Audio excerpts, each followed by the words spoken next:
welcome into Texans Today, and I'm your host, Jeremy Chuggs. Coming up on today's program, some coaching staff, news and rumors to break down. Could a former Super Bowl champion be joining the Texans coaching staff?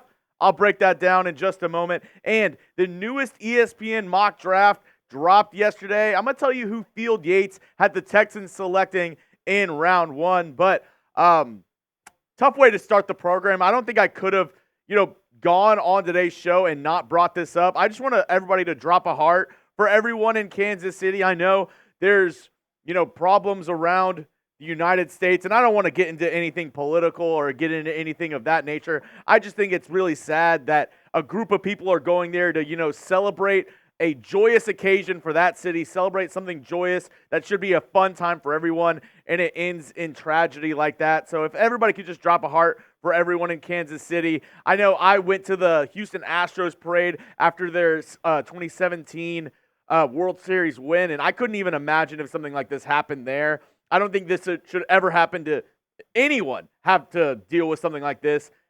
My condolences and thoughts and prayers go out to everyone in Kansas City. If you could just drop a heart in the comment section, really thinking of everyone and hope everyone is doing better up there. Now, going into today's show, Aaron Wilson dropped this nugget yesterday. Coach Stephen Adegoke was hired by the University of Michigan football as their secondary coach. He was the safeties coach for the Houston Texans this past year. Also worked with DeMeco Ryans with the 49ers. Just wanted to give you a little news update on that front. And talking about the coaching staff, maybe the reason why you clicked into today's video, could the Texans bring in Eric Bieniemy for the coaching staff? He's no longer with the Washington Commanders, looking for a new job in the NFL. Was their OC last year with Ron Rivera, but could he be heading to H-Town? The rumors are Bieniemy could join the Texans as a senior offensive assistant. Now,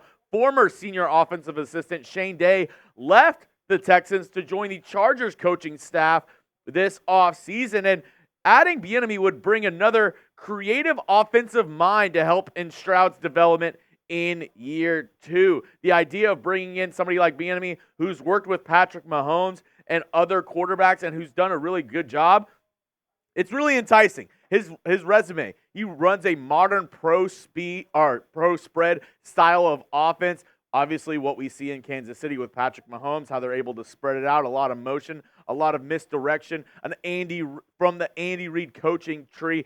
Similar coaching mentality to DeMeco Ryans, kind of hard-nosed, in-your-face guy who's, a little bit different than Ryans just because he's had, some off-the-field stuff with players saying that he's a little bit too harsh. But I do think he does get the best out of a lot of players. And obviously, 5 straight AFC Championship games with the Kansas City Chiefs as their OC and 2 Super Bowl wins. So let me ask you this question right now. Should the Texans bring in Bieniemy this season on the coaching staff? Give me a Y for yes. Give me an N for no. What do you think? Should the Texans bring in Bieniemy to help Stroud in year two? Give me a Y for yes, N for no. This is going to be the pinned comment. So if you get hit with the YouTube ad break, perfect timing. Just scroll on down and let me know your thoughts. I personally think it would be a good move to bring him in. Another creative offensive mind, knows the AFC, knows the best team in the AFC, which is the Kansas City Chiefs. And I know what you're going to say, Jeremy. This past year, the Commanders, they were not that good on offense, and I agree. They weren't the best offensive team. I mean, points per game, 25th. Yards per game, 24th. Yards per play, 23rd. Red zone percentage, 5th in the entire league. I mean, not bad there. But you had to look at what he was working with. One of the worst offensive lines in Washington, and quarterback Sam Howell / Jacoby Brissett. We look what he did with the Chiefs offense in 2022, and granted, the Chiefs offense in this season was not as good as they were in 2022. A big downfall from 2022 to 2023. Whenever Eric Bieniemy was the OC, they were first in points per game, first in yards per game, first in yards per play, second in third down percentage, and second in red zone percentage, all under Eric Bieniemy. So I think it could be a good option to at least bring him in. He's not going to be your OC, but at least just bring him in and pick his brain. He has a lot of knowledge about the game. And the idea of kind of melding this Kyle Shanahan offense with the Andy Reid offense, two of the best offenses in the entire NFL to this day, I think it's enticing. I think it could be an interesting move to bring him in and kind of see what his thoughts are and maybe use some of his concepts, use some of his schemes, and meld it with that Bobby Slowik-esque Kyle Shanahan offense. I think it could work for the Houston Texans. Now, you know what else could work for the Houston Texans? Is if we beat the Commanders in a sub-battle. Yes, we were talking about them, Eric Bieniemy, his former team, but one of my coworkers, Jack Sperry, he's been kind of laying into me this whole month. I know I took sort of a week off going to Super Bowl Media Day, but he's been kicking my ass in subs this month, and he's let me know it. He kind of told me, I told you so. There's more Commanders fans than Texans fans out there. They represent better. I can't have any of that. So if you could help me out, subscribe to the channel, help me beat my coworker Jack Sperry in a sub battle for the month of February. We're about 200 subs behind, so if you haven't already, hit that sub button for daily Texans news and rumors content. And hey, it's 100% free. Subscribe. Give me 1 week to earn your subscription and show you why this is the best Texans channel on YouTube. You don't like it, you can unsubscribe. No charge, no nothing, 100% free. Just give me a chance. That's all I'm asking, H-Town.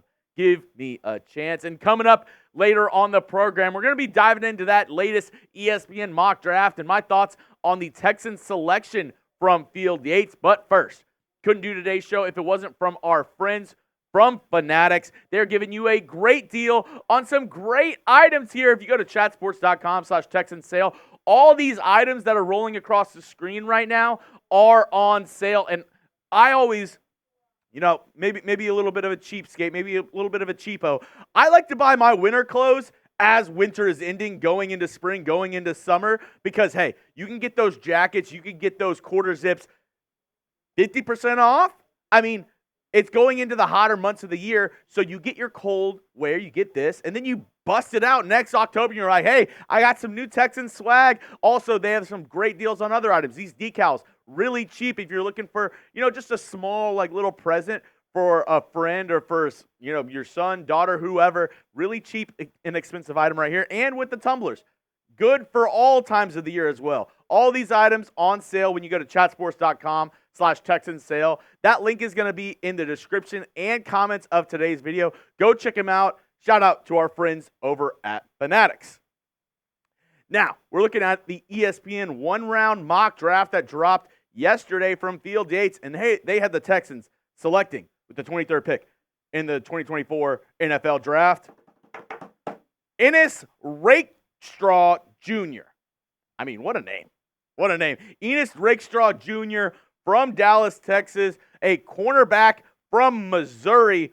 His 2023 stats, I mean, they don't jump off the page. 35 tackles, 0 interceptions, 4 pass breakups. But he is a very, very good corner. A little bit undersized, but I think he'd be a pretty decent corner for a first-round pick in this year's draft. This is what Field Yates had to say on the pick. The Texans did an incredible job of extracting everything they could out of the secondary, and adding a few more players this offseason will prove instrumental. Rakestraw is one of my favorite guys to watch in this entire class, as he seems to find just as much joy in lining up man-to-man opposite a top wide receiver as he does delivering bone-crushing hits in defense. Pairing him with Derek Stingley Jr. could give Houston a fearsome CB duo. Now, Rakestraw, I know what Field Yates said about the man coverage lining up. He had great grades across the board from PFF, except in man coverage. An overall grade of 80.7, run defense grade of 89.0, a very physical corner.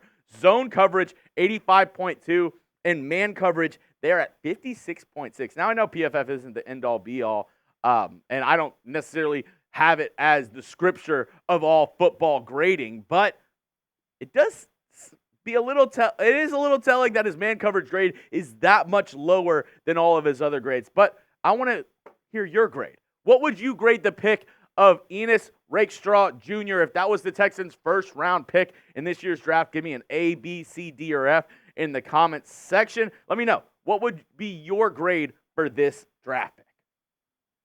I'm going B-. I like the pick. I would I would rather the Texans maybe try to trade back in this scenario if some of their guys didn't fall to them. But also, in this scenario, the reason why I'm going to give it a B- is because some of the guys did drop to them that they do like. Jerrod Newton, the top defensive tackle, was still on the board. Cooper DeJean, which a lot of people regard as a top 3 corner in this draft, was still on the board. Darius Robinson, the defensive lineman, also from Missouri, which I personally love his game, would love a sneaky pick for the Texans in the first round. Darius Robinson, he was still on the board. Also, Brian Thomas Jr., which many regard as maybe the third, fourth, some people even have him as the second best wide receiver in this year's draft. He was still on the board. I know a lot of Texans fans are clamoring to get another wide receiver in there to pair with Nico and Tank.